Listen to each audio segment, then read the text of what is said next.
AC, this doesn't matter, we depend on AC this item. So here we are having a simple board having two diodes. This diode D1, D2 are two diodes which will rectify AC to DC. Now once we switch on that, see here there is a switch. This switch connect these two diodes. When the switch is on, we will get full verb. The switch is off, we will get half verb. Now once we simply on it, now we have given connection from AC. Left hand side of the diode it is taken, so input is AC. This output of this is given to input of a display unit. Here there are two bulbs. Can you tell me whether they are glowing, both the bulbs? Yes, there are two. Both are glowing. Yeah. But actually they are not glowing. No, not glowing? Only one is glowing. Oh, why is that? Oh. What? Only one is glowing? Only one is glowing, really. But it seems to be glowing. Both of them are seems to be glowing. Yes. This is because of our ability of the eye to keep our any object one. Please be seated, sir. 1/16th of a second. Our eye has a capacity to keep any object at a time of 1/16th of a second. That is called persistence of vision.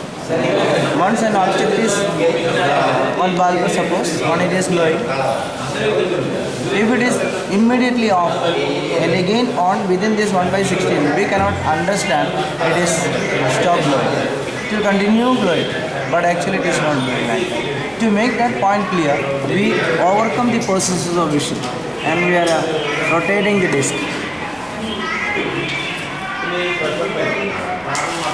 Once we rotate the disc, it can be seen, we get two patches there, one red and one blue. When red patch is there, blue won't be there. When blue is there, red is not there. That means at a time, one is glowing. This is the peculiarity of our AC. So AC nature can be very easily dealt here. So these two diodes, one is in forward bias and other is in reverse bias. One is forward bias, other is reverse, so it is not glowing. So only one is glowing. Our eye has cheated us.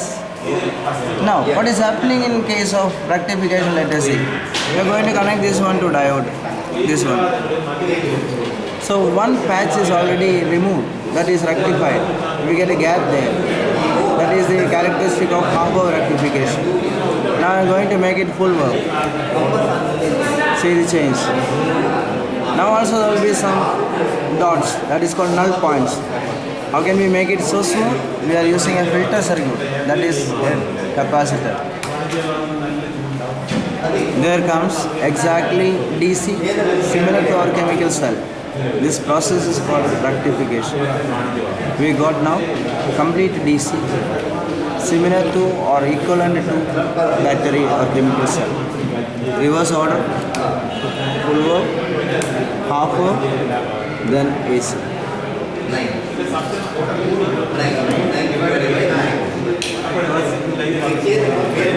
Hats off.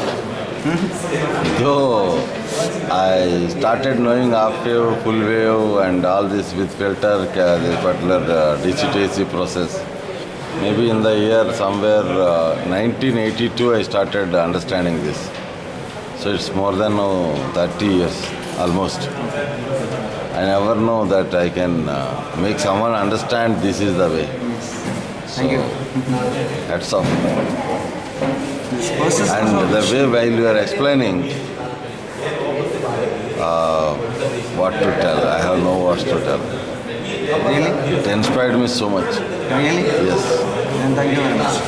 Because now God, I just pray to God for one reason, that I'm just thinking when we are going to make it, I have to go other rooms and take. But I waited for some time, finally God bless me. See what happened now? See this motor, this again another device I have made myself. That is called mechanical inverter.